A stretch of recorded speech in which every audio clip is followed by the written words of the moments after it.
السلام علیکم ورحمۃ اللہ وبرکاتہ۔ حضور نبی اکرم صلی اللہ علیہ وسلم نے صفائی کو نصف ایمان کہا ہے، اور مذہب اسلام میں اس کا سسٹم، اس کا نظام بہت بہتر ہے۔ شریعت مطہرہ میں طہارت اصغر اور طہارت اکبر یعنی وضو کرنا اور غسل کرنا، یہ دونوں صرف ایک عمل ہی نہیں بلکہ یہ ایک عبادت بھی ہے۔ حضور نبی اکرم صلی اللہ علیہ وسلم نے ارشاد فرمایا، بخاری شریف کی حدیث ہے کہ قیامت کے دن میری امت اس حال میں بلائی جائے گی کہ منہ اور ہاتھ پاؤں آثار وضو سے چمکتے ہوں گے،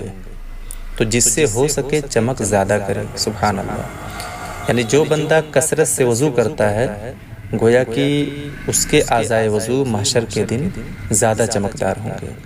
صحیح مسلم شریف کی حدیث ہے، راوی حضرت ابو ہریرہ رضی اللہ عنہ ہیں، فرماتے ہیں کہ حضور صلی اللہ علیہ وسلم نے صحابہ کرام سے ارشاد فرمایا، کیا میں تمہیں ایسی چیز نہ بتاؤں جس کے سبب اللہ تبارک و تعالی خطائیں معاف فرما دیتا ہے اور درجات کو بلند فرماتا ہے؟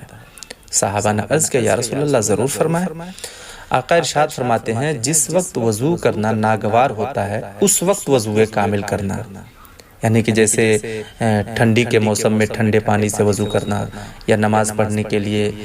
ناگوار لگتا ہے، جب بھی نفس پہ شاک گزرے، مشکل محسوس ہو، اس وقت وضو کرنا، یا ایسا ہے جیسے گناہوں کو معاف بھی فرما دیتا ہے اور اس عمل سے درجات بھی بلند ہوتے ہیں۔ اور آگے آقا ارشاد فرماتے ہیں،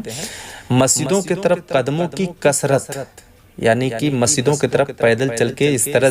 جانا کہ زیادہ قدم اس کے پڑتے ہوں، اور پھر باوضو ہو کر ایک نماز سے دوسری نماز کا انتظار کرنا۔ آقا فرماتے ہیں، اس کا ثواب تو ایسا ہے جیسے کفار کی سرحد پر جہاد کے لیے جانا۔ سبحان اللہ، یعنی ایک مجاہد کو جو ثواب ملتا ہے اس طرح سے اللہ تبارک و تعالی مشکل وقت میں وضو کرنے پر بندے کو دیتا ہے۔ اور ایک اور حدیث میں آقا ارشاد فرماتے ہیں کہ مسلمان بندہ جب وضو کرتا ہے تو کلی کرنے سے منہ کے گناہ گر جاتے ہیں، اور جب ناک میں پانی ڈال کر صاف کرتا ہے تو ناک کے گناہ نکل جاتے ہیں،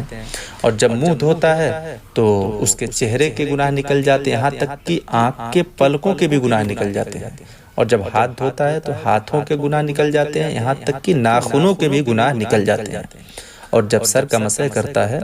تو سر کے گناہ نکل جاتے ہیں، یہاں تک کہ کانوں کے بھی نکل جاتے ہیں، اور جب پاؤں دھوئے تو پاؤں کی خطائیں معاف ہو جاتی ہیں، یہاں تک کہ ناخنوں پیر کے ناخنوں کے بھی گناہ نکل جاتے ہیں۔ پھر اب نماز پڑھتا ہے تو نماز کا ثواب اس کا الگ ملتا ہے۔ اب دیکھیں اس میں حکمت الہی دیکھیں ذرا، اور اللہ کا کرم دیکھیں کہ اللہ تبارک و تعالیٰ نے اپنے بندوں پہ کتنا کرم فرمایا۔ اکثر بندہ جو گناہ کرتا ہے وہ ہاتھ سے، پیر سے، آنکھ سے دیکھ کر کے کسی پہ بری نظر ڈال دیا، یا قدموں سے چل کے گیا، یا ہاتھ سے پکڑ کے گناہ کیا، یا منہ سے بول کر کے گالی گلوچ کر کے کسی کو تکلیف پہنچا کر کے گناہ کیا۔ اللہ تبارک و تعالیٰ نے